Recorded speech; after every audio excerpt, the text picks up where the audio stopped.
In this video, I'll be explaining the backend part for the contact board application. So hey guys, this is Vishwit. Welcome back to my YouTube channel. So let's get started. So if you haven't watched my previous video, I do encourage you to go and watch the previous video or at least the first video in this playlist. So this particular application manages your contact details. So if you have a contact, like if you have your friends, families, you can store their data in this particular application. So I will directly jump to the point where we left in the last video. And as I said, I encourage you to go and watch the first video at least. So I have explained the front end part in the second video, and I will be explaining the back end part in the third video. This is the third video. So let me go ahead and explain you the backend part. I will close the server and I will again start running it. Okay. So this is the application. Now let me go and explain you the backend part. So this is actually a Flask application. I'm using a Flask in the backend. So if you just go into the main.py, this is the starting point of the application. So I have written few of the comments. Okay. I have added comments for most of the functions, I believe. I should not have missed it. So this particular function is a starting point. So once the application starts, and this is the local host and port, okay? So our Flask application will be running in this particular local host and port. You can change it as if you want.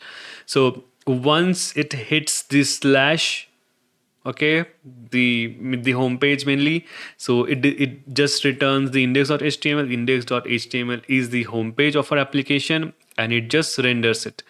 Before rendering it, you can see there is a prepare function. So if I just do a control click into the prepare function, what it is doing, it is just creating the database file.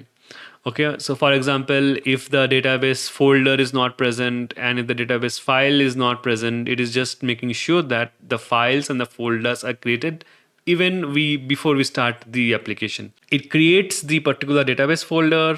Okay, I mean, it checks the particular database folder and it creates it, and then it creates a particular table.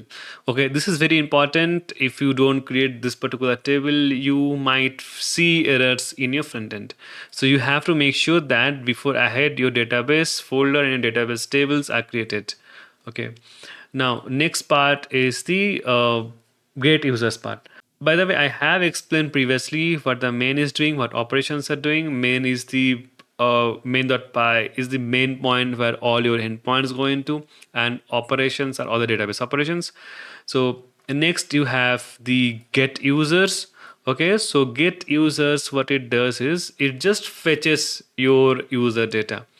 So how it fetches is it has a function called as fetch all user. This fetch all users calls, I mean, it if I go into inside this, okay, this just creates a database object.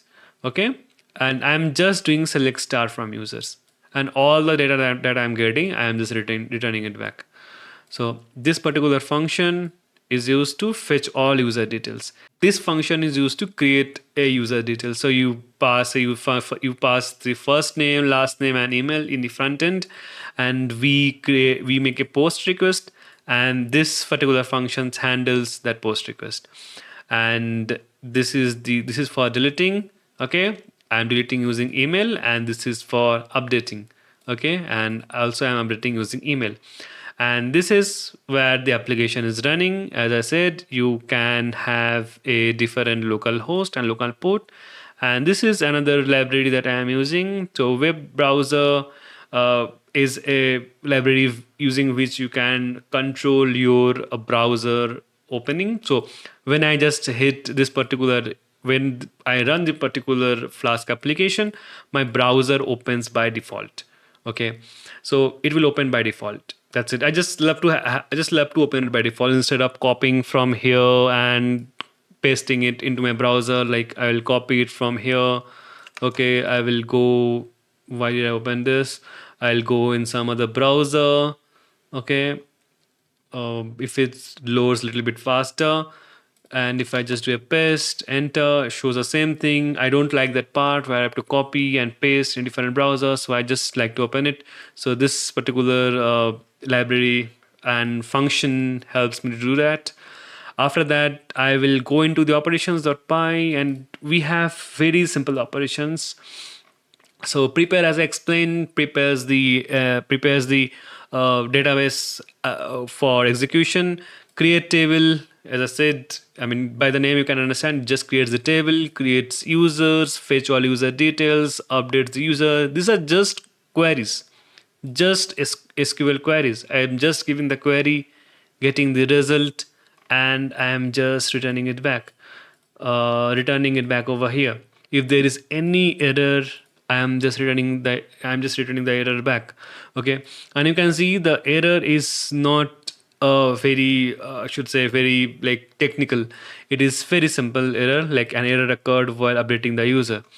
Okay, so any kind of error, it just gives a custom message, not a programming jargon. So then you have the delete user. Okay, a simple SQL query, delete from users for email name. Okay, and that's it. And I have also given a test parts. Okay, you can just execute this file operations.py, okay, to enter this into the database. Okay, so you can just do it if you want, just a testing module.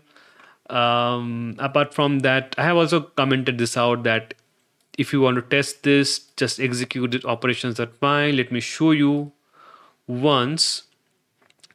Okay, so if I just do Python operations.py, okay, and you can see this execution is completed. And if I go into the front end, there are more entries. There are additional entries because we just added these entries. That's it. And this is where I wanted to show you few things. So you can see this 1 is present here, 4 is present here, 5 is present here, 7 is present. Okay, so I am just printing this numbers as it is. I am not changing them. So that's what you see over here, 1 4 5 7. Okay, it is not 1 2 3 4. So that's what I said before, don't bother about this particular number. This number is coming from the database. Okay, this number shows the last value of this last ID of the user. So if I create a new, it will be 8. Okay, it won't be anything else. So, and even this number is used to do that. So you can see it's 7. So if I create a new user, SQLite will increment this to 8. And if I save that user data, it will change it to 8. And from next time, if I create another user, it will be 9. So shall I show it? If I create a user, let's suppose something, I'll just add some jargon name. Okay. So if I submit, so you can see this user is created. Okay. And now if I just come and do a refresh, you can see it's 8. Okay. Now, if I just go into the interface, I just delete this name. Okay. This is deleted. If I do a refresh, okay. Now, if I refresh over here, this won't change back. This does not reduces, it only increases. So it won't become 7 if I remove a user. So that's why I wanted to make this clear beforehand. So this is the backend part. Pretty simple, I believe. The front end part video was a bit longer, I can understand, because that's the main purpose of me building the project. I wanted to learn the DOM manipulation, and this is the reason why I focused heavily on building the script.js file. That's all for this video. If you like this project, do press that like button, and I will see you in an awesome upcoming programming video.